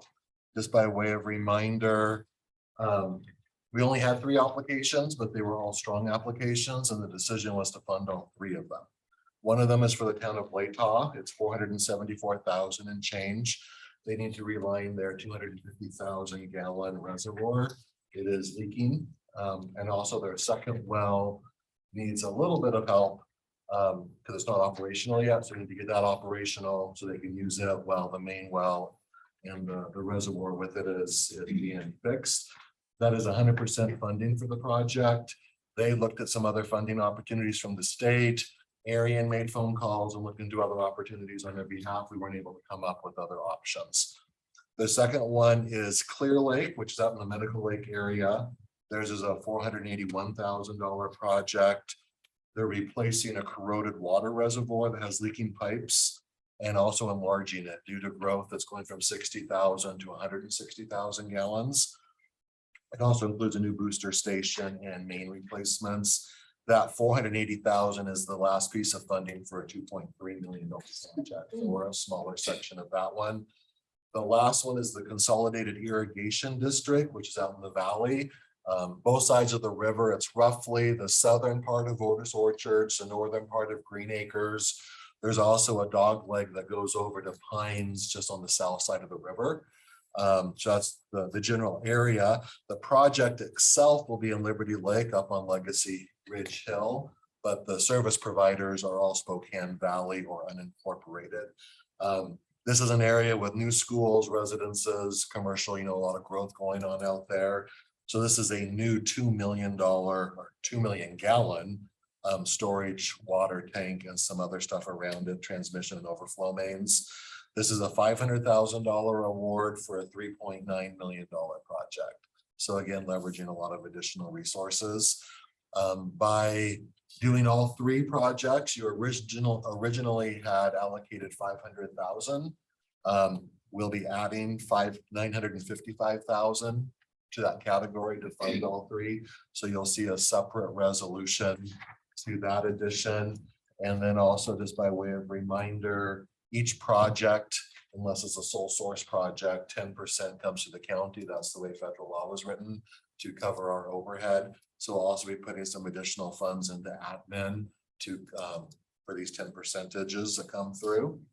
And then moving forward, the nonprofit category will open this week, being that it is August and a lot of people are on vacation, and with Labor Day coming, we're going to leave it open a little bit longer than normal. So it won't close until the Wednesday after Labor Day. So a little longer than the normal 3 weeks. And then just where we are overall now, you have allocated just over 50 million. So that's right about half of the 101 million. As of tomorrow's consent, assuming it passes, 27 million of that 50 will actually be awarded to organizations, governments receiving those funds. That difference between the 27 and the 50, a big chunk of it is a revenue replacement, which has been allocated as far as allocated to revenue replacement, but not to specific projects yet. There's also the 4.5 million in the housing category that we're working on. Arian and I, Commissioner Cooney, we met with Community Frameworks and Habitat last week, a result of Scott and Commissioner Cooney being at an opening recently. So we're still looking at ideas and thoughts around how to open that one, gearing towards the home ownership, Commissioner French, that you've been advocating for. And then we also have the 2.4 million in other public health. That one has closed. We actually have had first pass scoring of those, but we had a few follow-up questions. We should get that follow-up information back close of business today. So next week, you'll be getting your first kind of info on that category. And then we're working on talking with each of you around the next $50 million, how much of it you want to allocate into what categories. So we will continue those conversations and probably have a recommendation in the next couple of weeks in regards to that. Any questions? Any questions for Jeff? So we're that, Arian has a few more things and then some back team broadband conversation. Thank you. And one other thing we are learning, because ARP is definitely an active moving target, there have been some clarifications from the federal government from other ARP awards outside of the US Treasury. And that in particular had to do with emergency rental assistance, that they're now broadening the application of that. So we're looking at how that broadened definition can assist us as we look at the housing solution. So we've spoken a little bit of that. Heather Arnold, the acting grants administrator, has been really helping us dive into that, just trying to get as far of a runway as we can. So pretty exciting. This is just a quick update for you on some other analytics. Sorry, Commissioner Cooney, I'll send you the email later. Couple of things that are in the motion on our internal side. CLA, who's our contracted provider for our ARP application portal, has just released a dashboard. We are still onboarding a number of the firms to fully contracted, but this is just a little snapshot of over the next few weeks what you're going to see built out. You will have at your disposal the ability to see a pie chart on what we have allocated, what is under review, what has been contracted, particularly related to ARP awards. And then secondly, from a different view, what those awards are. Once again, we're still in the process.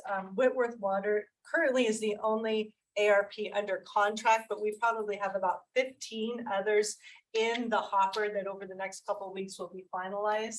That will include a number of internal awards that we're finalizing through a memorandum of understanding with our own department. So just wanted to give you a preview on that. And then on the back page, we're working with Jared and Jessica in communications to do a similar infographic that was produced for the rental assistance, so that once again, the community as well as you, as you're working with constituents, can see how our requests are coming in and how the funding is going out, because the US Treasury ARP Award is just one of many different venues that you guys have funded needs in the community. And so what is under construct is what's been funded from ARP awards, what we've been utilizing 1/10 direct allocations. We've had a number of commerce grants come in. So the community can really see of asks what's going out the door, whether or not it was actually from the color of ARP money. So this is just a little update of what will be finalized probably the first or second week of August. Any questions on that before we move to the wide world of broadband? Any questions? And Commissioner Cooney, I'll make sure you get a copy of that. Okay. What was the date you said? You think it'll go live? Well, it's live right now. It's just we've got a whole bunch of stuff in the backfill so that it's actually more meaningful. My guess is after Labor Day, Okay, everything will be up to date. Oh, very good. Here you go, Joe. Oh, perfect. Okay, and our guest is. Joe Paray. I'm with Petrichor Broadband. Okay, just had to get it on the record. Thank you. So another stack of paper that we have for all of you, and if I could, it's a whole thing. Have these back as it is a draft report. Back in May of this year, Spokane County received a CURB award for a broadband feasibility study for South County and eligible areas of West Plains. Petrichor is our contracted firm in creating this study. This study will be due middle of September. But this week, we have a broadband action team meeting for which we are going to share what you're seeing today as an update to our regional stakeholders. And we just didn't want to share that with stakeholders without you guys having the first look. So we're really going to go high level because there's lots of red and lots of draft in here. But if you would like to just focus on page 4, the first aspect is our project focus. We have all throughout the county areas that we're wanting to do broadband enhancement. But for this study, it is the areas of the small towns of Fairfield, Waverly, Rockford, Spangle, and Fairfield, as well as unincorporated county that we are focusing on. The next page on page number 5 has that area broken into 4 polygon focus areas for which Joe and his staff have been actually doing the perform a breakdown of what those investments in additional public sector and residential connections will be. The first area is north of Highway 2 that we're calling Polygon 1. The second area is I-90 to Highway 2, which is Polygon 2. Third area is basically west of I-95, and the fourth area is east of I-95. So the drill downs from the census data, from the digital access data are really being broken down into that for this report to CURB. As we go to page number 9, this is really a complex weave of what is available, not only by the individual, but through our carriers. Who provides broadband in Spokane County? And what does that mean in our expansion and ability to enhance infrastructure? If you turn to page 11, we really have to rely on crowdsourced tests initiated by users to understand what that means. A great example, Commissioner French was out at Medical Lake, and from a pure technology standpoint, they are well served, but from an individual standpoint, there's a wide variety of folks that may not have adequate broadband for work from home, learn from home, telehealth access. So this study actually aggregates that so that we can understand better how that crowdsourced data feeds into this. We then are going to be including a full pro forma on not only this study, but as we go forward, the upcoming grants that are available. We'll talk about that in a minute. So to fully fund everything and everything, we're looking in upwards of $360 million. So this is definitely the long game, not the short game, but it definitely tells us where we need to go to connect everyone in Spokane County. So once again, this is still being built out. We'll be talking about it with our stakeholders in the public and private sector. The last page has a screenshot of our broadband action team. They've been meeting every month for the last 3 or 4 months and are going to help us contribute and build out some of those subsections as we prepare for our deadline in September. We could go real deep for a really long time, but I wanted you to have this in draft form, be able to ask Joe some questions on this CURB study before we go into really what this CURB study sets us up for long-term successes in other $1 million+ grants. Joe? Thanks.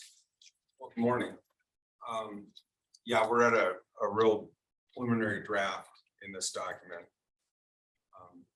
The construction numbers for the 5 communities are at a high level, but they're a true construction estimate.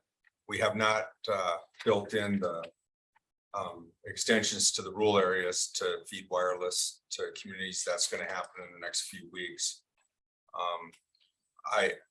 we're gonna have an opportunity to apply for a state broadband office grant. If you choose, the notice of offer funding is gonna be in October, we hear now. It's been delayed since June of this year out to October. Grants can be up to a $25 million ask. This project will come in underneath that, which is good. And the level of unserved people is very high. There's anchor institutions and school districts in the bill, those score high in Florence. We are taking a look at those 4 polygons that Ariane just mentioned. We use a high level cost benefit to figure that out. We use the linear footage of roads. And then we apply real construction numbers from things that we have out to bid right now. Petrichor has $103 million worth of construction under contract right now. So we're pulling in quite a few contractors and bids to get some realistic numbers. It's interesting in those polygons that 3 of the 4 shapes, the cost per premise passed was I think inside $75 each other at $11,000 a home passed. And then it goes to $14,000 a home passed when you get into the agriculture south. Those numbers fall in line with what we see a lot. That's going to be the cost to bring somebody broadband. That's who's left in our state and in our country that needs broadband service, are people that it makes no economic sense for the private sector to build it. So we think there's going to be there's 125 million going out in a grant round that'll be awarded early next year. There's 700 million in the BEAD program and the Jobs Act that is probably going to come to Washington State if the broadband office is correct. And the factor is taking how many unserved people you have in your state, and then they're giving a factor to that. Right now, their factor is $10,000 per home. It's got to go up as we get to the more expensive people to build. But coming in at 11 at a very, very high level look, you know, there's probably 50 to 70% of those homes that are still in the density that would come in under 10. And then of course that would push the other quarter up around probably 15 to 20. To give you an example, the unserved people that are left in Whitman County, which is pure agriculture, are about $23,000 a home passed. But your farms are big now, and there's not a lot of people living outside of town.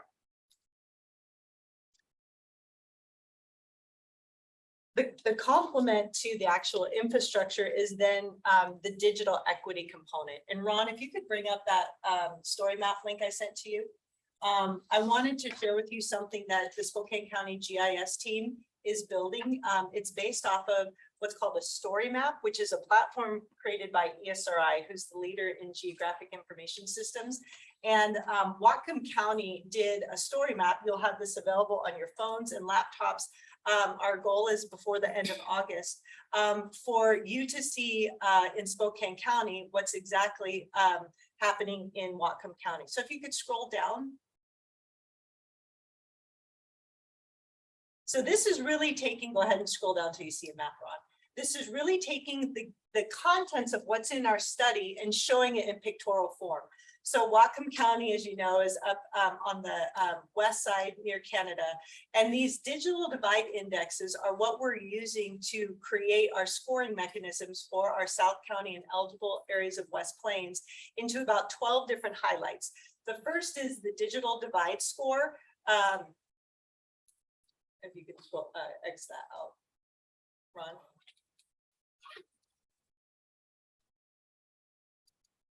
And this is one of those areas where we will be definitely scored from our grant proposals on how our digital divide or disparities are.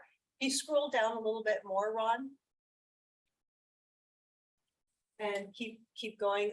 The enrollment number, that is people who are taking advantage of subsidy options. And we've really had a lot of successes with our private sector partners like Comcast, like CenturyLink, like Ziply, to having them take the lead in making sure that individuals who might go for utility rate help or other types of assistance have a non-digital way to get help for digital access. And that's really exciting because there's a lot of funding available.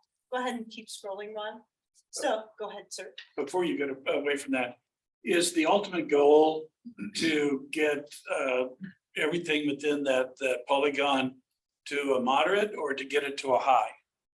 So we, Well, so I believe this is intuitively backwards. You want to get to low. I so your believe. digital divide is as narrow as But- possible. Yeah, but Got it. yeah, Okay. the goal is to get your most affluent people in your community. And they use the American Community Survey data out of the current census. You want to get the people that make below the poverty threshold to the same level that the people that make 75,000 or above and have high internet use. Okay. So those are the, So I was just reading that map wrong. We Just are reading the- it back. I do every time. Yeah. Yeah. So I'm glad. Yeah. It's not just, There's two of us. yeah, there's a lot of us. Yeah. That was one thing in talking with our GI staff, we are going to adjust the legends. So if you click on the see internet access by income, that's right above, there you go. The map changes. So once again, all of these 12 different indicators are thematically represented differently. So how is our income impacting the ability to have digital access? Once again, Microsoft broadband usage, that is part of one of our crowdsourcing indicators. So I will make sure you have this available on as a follow-up, but this is something that we are constructing for Spokane County, not only for our report, but that as you go out in the community, you can say, hey, does this match where you're at? This is what we're looking at fixing. So once again, populations that are above or below what the state broadband office has announced as minimum thresholds, the 100 meg, 20 meg download, upload, where our broadband spending by zip code is, where we have households without internet. So all of those are different maps that are thematically displayed. And once again, I think this will be helpful not only for public awareness, but to give us a real advantageous position as we go through for grant awards. Okay.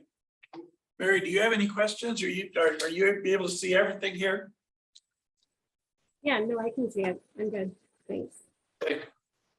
So as part of that, Washington State Commerce just released a grant funding for something called the Digital Navigator. And you can think of that as really the social link to broadband access. Right now, Better Health Together has agreed to be the lead applicant for that. And that would allow for us to have folks, not unlike the community health worker role, that as an individual now has access to broadband, there's a person to come alongside and say, let me get your box set up. Here's how you get an internet email.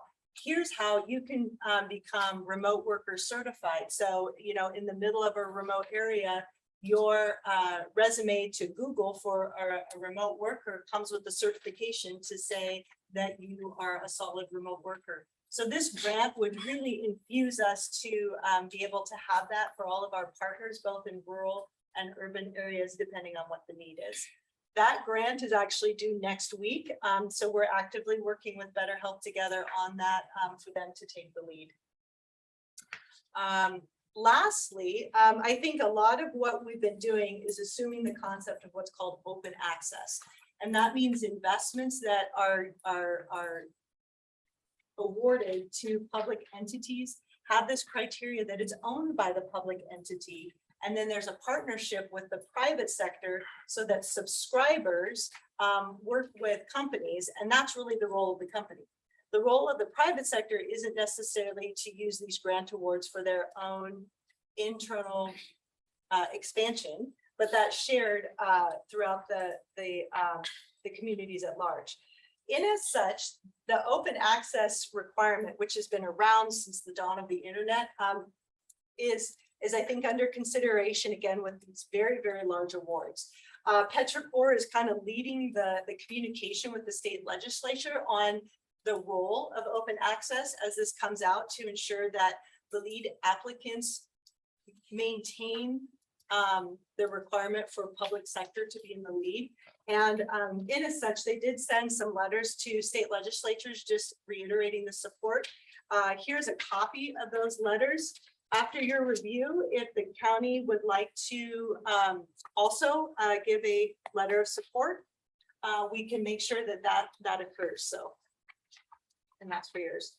So I just wanted you to be aware of that as we go forward, and who else in the state is wanting to ensure that open access remains as it is today. Would you say it that way? Yes, this is what we believe is good public policy. It's a balance of the public controlling the destination of how broadband is going to be delivered in their communities, with the private sector using this gap money to build onto their companies and build strength and offer services to customers. This is all public money, and in our country since 2000, through the FCC and the RUS funds, $85 billion has been given to this industry to solve this broadband problem. That $85 billion is for the most part evaporated. So we're gonna try something hopefully a little different. Yeah. Commissioner CUNY, Joe, Kara Reibold, who's the new CEO of Petrocor, had the opportunity to spend some time with an organization called NOAANET down at the US Bank building. That stands for the Northwest Open Access Network. That was established in 2000, and they were really the front runner of the concept of this open access. And what we enjoyed today, and what we piggyback off of all throughout the state, is really as a result of what has been able to have been built out through counties, through port districts, through PUDs, in that open access environment. And this is really that next generation of that. So I learned an immense amount of information about, as we choose to build out our South County, West Plains, and North areas in the unique ways that they need it, how this can really be a complement to benefit both public and private sector. Commissioner CUNY, did you have anything you wanted to add from our visit on Friday? I just thought it was interesting, to see it and understand that open access has been around for a long time, but this isn't something new, which I think some of the bigger providers, have kind of stated. It seems like, when I've talked to some of them, that, that this is more new, and it isn't new. And I think it's really going to be important for our small towns, for us as we get to the rural communities, to have it be open access.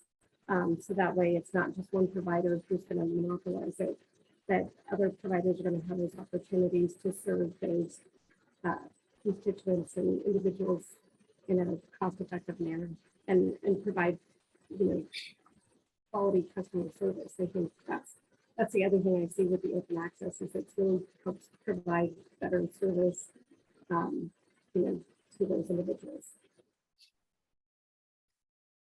So the last item that I have before we are finished, I know that Mark McLean sent an email probably about a month or so ago. A number of these grant awards require the local entity to document how they're going to manage their open access.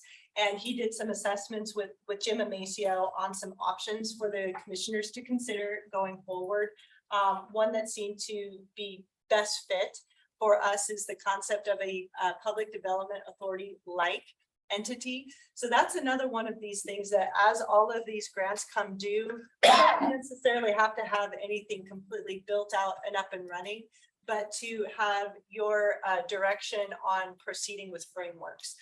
So that will probably be an end of August, September initiative, that with guidance from Petrocor, from NOAANET, how we best step into this space so that we can manage the assets of open access well, and in particular in a very lightweight manner. We don't need a lot of administrative, but we do need to make sure that we can formulaically award those small towns, those small cities, and set things up so that the private sector can come in and provide access. Anything else, Mark, on that part? Okay. I guess that would be my only contribution request is, does this full package sound good? And in particular, continuing to step forward on recommendations for requirements in the next few weeks sound good? Mr. Cooney? Yeah, I think, we've been moving forward pretty quickly, and so, yeah, I agree. Commissioner Kearns? Yep, got 3 head nods. All right, that's good. Scott, did you have anything to add? All good.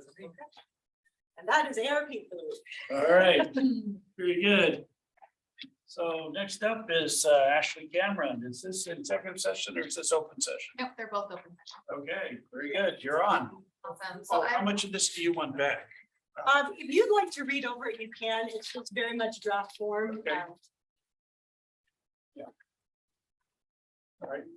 Thank you. So we're gonna reverse the order of the bullet points. So we're actually gonna start with, I have Tony Hall here with me today. And so he is here to chat with us a bit about the old High Nooner space. So if many of you remember, we kind of broke that into 2 different spaces. So on the back half of that old space, we do have our collaboration center, which is being used pretty frequently actually, and it's being it's had great feedback. So we've been excited to have that, but we have had the front half open and have not had a food vendor in that space for a while. So Tony and his team have been working on one, we worked with facilities and Gil allocated some of his team to clean that space up. It needed a good facelift, so we got it cleaned up, and then we got an RFP out a couple of times actually, and finally had some interest in getting a vendor in that space. So Tony is here today to quickly walk through a little bit about who that vendor is and really just give you guys that update. But we think it's going to be a great option for our employees and for our constituents. So Tony, I'll hand it over to you. All right, sounds good. Good morning, commissioners. So I'll be very brief. Like Ashley said, the old High Nooner space and a little bit of history behind that. The High Nooner was in that for around 7 years before the pandemic hit. Their rent was then frozen and they were never able to get back up to speed and operational. So we took that, we reduced the rent so that it would be more attractive. And to make it fair and open for all of our companies in town, restaurants in town that would be willing to use this space, we bid it in late December of 2021. We had 0 responses back, a lot of it due to hiring issues that we're all seeing, cost of the space, and really just people to man and work that space. So we took that feedback, we reduced rent a little bit more to cover operations so that we're not taking a loss, but also ensuring that we're not charging a dollar amount for this space that ultimately is going to be passed back to our employees when they're paying for these food options. So we opened it up a second time for bid in mid-May, and we now have 1 successful bidder that's put in, and the name of the company is Tasty Buns. They have another location near Gonzaga, so this would be a second location that would be only for food and a small beverage offering for our employees. And I can share the screen very quickly. Never mind. Sorry, Ron, I cannot share the screen. But from a 10,000 foot picture, 90% of the sandwiches are under $4. Beverages are under $1.50 for everything. The most expensive thing on the menu is a salad for $10 or $11. So everything is very affordable for our employees. And Ashley, I don't know if you wanted to get into the HR aspect and how we wanted to do that. Yeah. Absolutely. Thanks, Tony. Yeah, so, we've had a lot of feedback from our employees that they would like a space.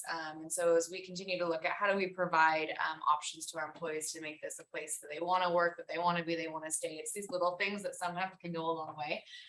And so really when we looked at how do we ensure that we're providing a benefit to our employees that they're able to access, it would be at a cost that is something that's doable for them. Right. And so that was a big kind of win when Tasty Blends came in and was one of the ones that really caught our eye and is able to offer some low cost options, but great products. So they have really good food. If you're interested in checking them out in the meantime, they are over near the Gonzaga campus. And like Tony said, you know, it's a smaller assortment of some of the beverages and food items, but it really still will get our employees something that's on site again, that's quick. For a while, we had the hot dog vendor that you guys may have saw that was back on the street. I haven't seen him again lately, right? We've been getting questions, where is he? So this is just an option that really enables us to have something available that our employees can have access to. They won't have the full service coffee bar like we had in the past. A lot of that though is related to staffing. Takes a full-time person to man that front window and then to also sling coffee as a second person. And just in today's environment, they don't have that capacity. So they have committed to us in the future, if labor gets better and if they're able to staff, then they can look at that model in the future. But for now, we're just super excited to provide the employees an option that's on site, that's reasonable and affordable, and that gives them some really good tasty options for them to access. Yeah, I think that's everything. And so Tony, it will be on the consent agenda for next week. Is that correct? Correct. Yep. Just wanted to give you guys a heads up so that it didn't go in without your knowledge. Can we answer any questions for you? Commissioner Cooney? Commissioner Kearns? And just anticipated start date. Tony, anticipated start date. Probably be within a month of signing. So they should be in first, second week of September. Very good. Thank you. Thanks, Thank Tony. you all. Have a great day. Next item, public defender. Yep, so then the second item that I'm here to talk to you guys about today is, it is that time again where we have to reestablish the public defender and counsel for defense manager selection committee. And so this will also be on your consent agenda for next week. As you guys may remember, the committee members are the current Superior Court judge, and Judge McKay has committed to being a part of that. The current president of the bar, and his name is Kenneth Ziegler here in Spokane, and he is committed to it. And then our chair, Commissioner Cooney for the BOCC, who is also committed. And so all three of them will join me in this process for the appointment of both of these positions, which will occur January 1 of 2023. So we will, upon the consent agenda and getting signature for that resolution, I'll start meeting with this group and we'll get the positions posted and we'll move forward. With the discussion that occurred earlier with the public defender's office, that might add an additional resolution to this that could potentially add an additional person that we're recruiting for. And I will get that researched as quickly as possible so that hopefully if it does need to go that direction, we fold that into this process as well. And we don't have to have a supplemental process on top of it. So just wanted to make sure you guys had awareness to this, as it will be on the consent agenda for next week. Any questions that I can answer? Commissioner Cooney? Yeah, so Ashley, we're not going to delay getting this started in anticipation of that. That would just be added onto it in the future. Correct, absolutely. Thank you. Commissioner Kearns? Nope. Okay, very good. Thank you. So then, Mr. Simmons. I do not have anything, but I believe we've got time to, Mark's got one executive session item. Take that today if you want, or we can do it tomorrow, because we have that one that I need to go tomorrow also. We have one tomorrow. And I know we were sensitive to your time, Commissioner French. We got 15 minutes. Yes, no, we got no time. I should be out of here by 20 to 12 would more than likely be a good timetable. So we're going to go into executive session and the purpose of the executive session will be for pending potential litigation. And present in the executive session will be all three commissioners, as well as our senior management team. And anybody else other than that? Dale Anderson from our office should be. And Dale Anderson. So we'll be in executive session and Mark McLean. I'll be there. And so we'll be in executive session for approximately 15 minutes. No action taken. And no action taken. It is now 11:03. So by the time we get all of the electronics converted over and everything, it'll probably be 11:05. So we'll be in executive session until 11:20. So. Adjourn. And after that, we will adjourn. Thank you, Mr. So we will adjourn. There'll be no action taken as a result of the executive session. So we'll be adjourning at 11:20 this morning. Thank you and. Very good.